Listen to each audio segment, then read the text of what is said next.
On parle de candidats vaccins car tous les laboratoires se sont lancés dans cette bataille. Sur la ligne d'arrivée en France, il y en a 4 ou 5 qui ont été sélectionnés selon les laboratoires.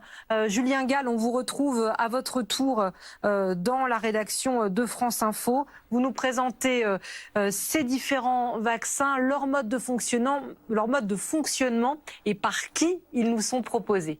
Oui, tout à fait, Patricia. Il y a 3 types de vaccins, en fait. Chaque vaccin sera disponible à une période précise et chaque vaccin a ses avantages et ses inconvénients. Alors d'abord, il y a le vaccin de type ARN messager. Ce vaccin, c'est la stratégie de vaccination choisie par la France. Ce vaccin va arriver début janvier 2021. Plusieurs laboratoires l'ont développé. Plusieurs laboratoires tels que Pfizer, BioNTech, par exemple, mais également le laboratoire Moderna. Alors, l'ARN messager, qu'est-ce que c'est? La technique consiste à injecter dans nos cellules des brins d'instructions génétiques appelés donc ARN messager pour leur faire fabriquer des protéines spécifiques du coronavirus. L'avantage de ce vaccin, c'est que à l'heure actuelle, c'est le vaccin qui semble le plus avancé et la technologie qui est la plus innovante. L'inconvénient, c'est que ce vaccin a besoin d'être conservé au froid à moins 80 degrés pour celui par exemple de Pfizer et donc cela complique l'approche logistique pour les États qui le commandent, notamment la France. Deuxième vaccin, le vaccin à vecteur viral. Alors là, ce vaccin va arriver entre février et mars 2021. Le laboratoire le plus connu qui le développe, c'est AstraZeneca, qui s'est allié avec l'université d'Oxford. Alors le vaccin à vecteur viral, qu'est-ce que c'est? Les vaccins à vecteurs viraux utilisent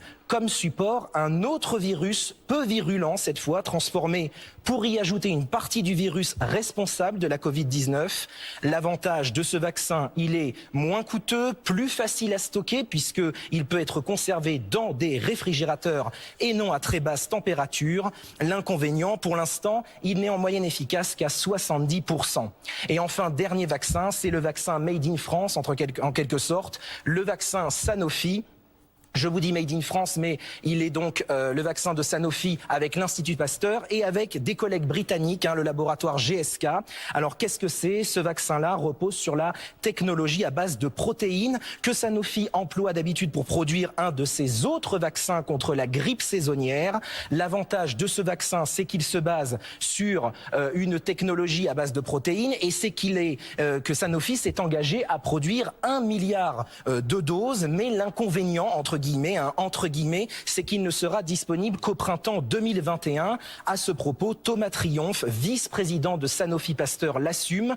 Ce n'est pas une course entre laboratoires, dit-il. Nous voulons surtout aller le plus vite possible pour vaincre le virus.